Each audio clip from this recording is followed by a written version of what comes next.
본문의 말씀을 가지고 하나님의 영광을 위하여 창조된 자라는 제목으로 은혜를 나누시겠습니다. 새벽기도가 끝나자마자 차에 올라타서 차가운 새벽 공기를 가르고 달립니다. 아직은 밖이 캄캄합니다. 그렇게 달려서 병원에 도착합니다. 그리고 익숙한 병실을 찾아가 환자 앞에 섭니다. 환자의 가족들도 긴장한 기색이 역력합니다. 이제 조금 있으면 온몸 마취를 하고 배 위에 칼이 지나갈 것입니다. 이런 상황에서 교만한 사람은 아무도 없습니다. 잘못하면 오늘이 인생의 마지막 날이 될 수도 있는 것입니다. 평상시에 삐딱하던 사람도 이날은 그렇게 진실해 보일 수 없습니다. 누구도 이런 일은 남의 일이라고 할 수만 없습니다. 어느 날 갑자기 자기가 그런 자리에 누워있게 되는 것입니다. 모두들 마음이 무거운 현장에서 애용하던 말씀이 본문의 말씀입니다. 심장수술, 암수술, 위험한 수술을 앞둔 많은 사람들이 이 말씀으로 위로받았고 감사하게도 위기를 넘어갔습니다. 생각해보세요. 여러분 좀 이따 수술대 위에 눕는다고 생각하면 아찔할 것입니다. 이제 자기 자신도 믿을 수가 없습니다. 사람이 자기 몸에서 일어나는 일을 어떻게 잘할 수 있겠습니까? 그냥 의사가 그렇다니까 그런가 보다 하는 것이지. 사실은 자기 몸에서 생겨나는 일들을 본인도 정확히 알지 못합니다. 이처럼 우리의 몸과 마음은 우리의 것이라고 생각하지만은 정작 우리는 우리의 몸과 마음에 대해서 모르는 것들이 너무나도 많이 있습니다. 환자의 손을 잡고 또는 머리에 손을 얹고서 하나님의 치유와 수술 시간 동안 모든 과정을 지켜주실 것을 간구합니다. 의사도 사람이기에 실수할 수 있고 잘못 판단할 수 있습니다. 그래서 하나님의 도움이 꼭 필요합니다. 자기 몸 안에서 벌어지는 일을 제대로 알지 못해서 불안을 느끼는 우리에게, 특별히 환자에게 본문의 말씀은 커다란 용기를 허락하여 줍니다. 알다시피 야곱이 하나님의 사자와 씨름할 끝까지 매달려 얻은 이름이 이스라엘입니다. 1절을 들어봅시다. 야곱아, 너를 창조하신 여호와께서 이제 말씀하시느니라. 이스라엘아, 너를 조성하신 자가 이제 말씀하시느니라. 너는 두려워 말라. 내가 너를 구속하였고 내가 너를 지명하여 불렀나니 너는 내 것이라.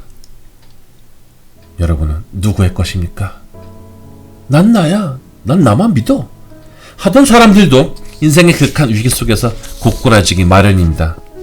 누구도 이러한 어려움에서 자유하지 않습니다. 그러한 현실이 우리를 겸손하게 만듭니다. 우리는 하나님의 것이 되어야 합니다. 성도도 소속을 분명히 하여야 합니다. 어떤 사람은 하나님의 것도 아니라고 하고 세상의 것도 아니라고 합니다. 이렇게 뜨뜻미지근한 신앙 상태에 있으면은 결국 아무도 그 사람을 자기 편으로 받아들이지 않게 되고 결국 중간에 서서 양쪽에서 날아오는 총알에 맞게 되어 있습니다. 하나님의 것이 되는 사람은 하나님의 품 안에서 하나님의 뜻에 맞추는 삶을 살아야 합니다. 구속하였다는 것은 돈을 주고 사오셨다는 것인데, 죄에 팔려 어둠에 묶여있던 자들의 하나님이 예수라는 값을 지불하시고 데려오셨습니다. 또한 하나님은 우리가 잊고 살아서 그렇지 우리를 만드신 분이십니다. 어떤 기계가 고장났다고 합시다. 그러면 우리는 기술자를 불러서 기계를 고치게 합니다. 그런데 적지 않은 경우 기술자들이 이렇게 저렇게 뜯어는 보지만은 아무런 개선이 되지 않고 잘못하면 기계의 상태가 더 나빠진 일도 있을 수가 있죠. 이 기계를 가장 잘 고칠 수 있는 사람은 바로 그 기계를 만든 사람입니다. 마찬가지로 여러분도 누가 가장 잘 고칠 수 있는가 하면 바로 하나님이십니다. 여러분이 이 시간 듣는 하나님의 말씀이 여러분의 심령을 고치십니다. 시편 107편 19에서 20절을 듣겠습니다. 이에 저희가 그 근심 중에서 여호와께 부르짖음에 그 고통에서 구원하시되 저가 그 말씀을 보내어 저희를 고치사 위경에서 건지시는도다.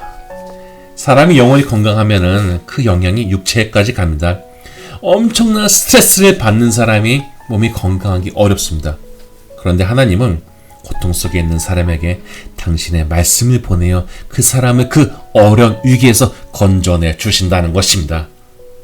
우리는 삶을 포기하려다 하나님의 말씀을 듣고서 살 길을 찾은 사람들, 아니 살 길을 찾은 정도가 아니라 삶의 의미를 찾고 삶의 힘을 얻은 사람들을 보았고, 당신에게 또한 하나님의 말씀이 그렇게 역사하실 수 있습니다.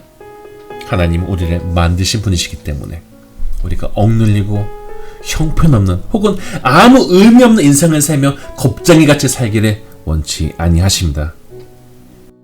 사실 우리 인생에 우리를 불편하게 만들고 겁나게 하는 일들이 얼마나 많이 있습니까?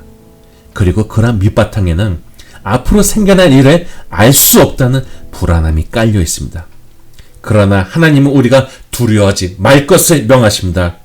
너를 만든 내가 너를 데려왔는데 내가 겁낼 것이 무엇이냐는 것입니다. 과거의 상처 속에 사람에 대한 두려움과 공포가 하나님의 집에 들어오고서도 여전히 남아있어서 오히려 자기에게 친절을 베푸는 사람을 물어버리는 경우가 있습니다. 이거 극복해야 됩니다. 하나님이 이것을 요구하십니다. 하나님이 이것을 도우십니다. 그러므로 우리가 해야 할 일은 믿음을 가지고 앞으로 나아가는 것입니다. 하나님이 우리의 이름을 지명하여 부르셨습니다. 자기 이름을 마음속으로 불러보십시오. 그리고 대답하십시오. 예, 저는 하나님 것입니다. 이러한 하나님이 우리를 지키십니다. 당신의 사랑하는 백성이 물 가운데 지날 때 함께 하실 것입니다. 예수님이 함께 하셨던 배는 예수님이 그 풍랑을 잔잔케 하셨습니다. 강을 건널 때에도 물이 우리를 침몰치 못할 것입니다.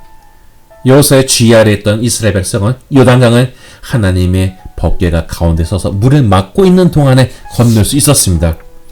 우리가 불 가운데 행할 때에도 타지도 아니할 것이고 불꽃이 우리를 사르지도 못할 것입니다. 이렇게 우리를 지키시는 하나님은 말씀하십니다. 나는 내 여호와 내 하나님이요 이스라엘의 거룩한 자요 내 구원자임이라. 오직 주만이 나의 구원이심을 인정하고 여기에 마음을 맞추시기 바랍니다. 하나님은 이스라엘을 보배롭고 존귀하게 여기고 사랑하였다고 하십니다. 우리가 신앙생활 하면서 하나님이 보배롭게 여기고 하나님이 귀하게 여기는 신자가 되어야 되지 않겠습니까? 하나님의 자랑은 보배 같은 신자입니다. 욥기 1장을 보면 하나님은 욥을 사탄에게 자랑하십니다. 사탄에게 넘어가 하나님의 마음을 불편하게 하는 성도가 아니라 꾸준한 마음으로 하나님의 사랑을 받아서 하나님의 자랑이 되고 싶다는 거룩한 욕심이 있기를 바랍니다. 비록 어려운 시기를 통하여 이스라엘은 흩어지게 될 것이었습니다. 그들을 다시 귀환시키실 것이 본문에 나타납니다. 그러면서 하나님이 귀환시키는 자를 어떻게 표현하였냐 하면은 7절에 보니까 내가 내 영광을 위하여 창조한 자를 오게 하라 라고 하십니다. 그들을 하나님이 지으셨고 만드셨다는 것입니다. 창조주이신 하나님이 당신의 백성을 지으신 것은 하나님의 영광을 위한 것이었습니다.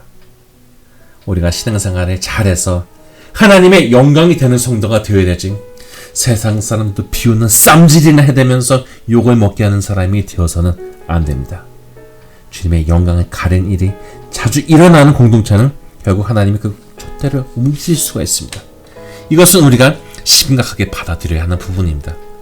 그렇다면 우리가 어떻게 하나님께 영광을 돌리는 삶을 살 수 있습니까? 성경을 통해서 하나님이 우리에게 은혜를 베푸실 때 원하시는 것은 그러한 은혜를 전하고 다른 사람에게 하나님의 이름을 알리어 그 또한 구원의 길에 들어갈 기회를 만들어내는 것입니다. 8절을 들어봅시다.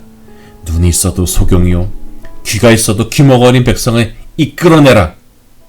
하나님은 이렇게 영적인 장애를 가진 사람들이 이제는 그러한 태도를 버리고 주님의 증인이 되기를 요구하십니다. 10절을 들어봅시다. 나 여호와가 말하노라. 너희는 나의 증인 나의 종으로 택함을 입었나니 이는 너희로 나를 알고 믿으며 내가 그인줄 깨닫게 하려 함이라. 믿는 자가 해야 할 일이 하나님의 일을 증거하는 것입니다. 이거 하지 않으면요 직무유기입니다. 물 가운데서 건짐을 받고 불꽃 가운데서도 사함을 받은 성도가 그 크신 은혜를 자기 혼자 알고서 입 다물고 산다는 것, 주님이 원치 않는 태도입니다. 은혜는 나누어야 커지고 그런 태도가 주님 앞에서 우리를 보배로운 존재로 인정받게 하는 것입니다. 하나님이 지키시고자 하면은 능히 빼앗을 자가 없고 하나님이 하시고자 하시면은 막을 자가 없습니다. 이것을 믿습니까? 우리는 축복받은 사람을 보면서 부러워하기도 하고 왜 저 사람만 하고 불편한 생각이 들기도 하지만 하나님은 충성된 사람에게 축복해 주시고 성도의 충성된 자격이라는 것은 그 안에 있는 믿음의 분량입니다. 아무런 믿음도 없이 다른 사람이 받은 축복을 시기하며 하나님만 원망하는 태도로는 아무것도 얻을 수가 없게 되는 것입니다. 우리가 하나님의 말씀에 순종하며 하나님의 권위가 내 안에 있는 세상의 권위를 이기면서 할 때 우리는 하나님의 영광을 위하여 사는 삶을 살게 됩니다.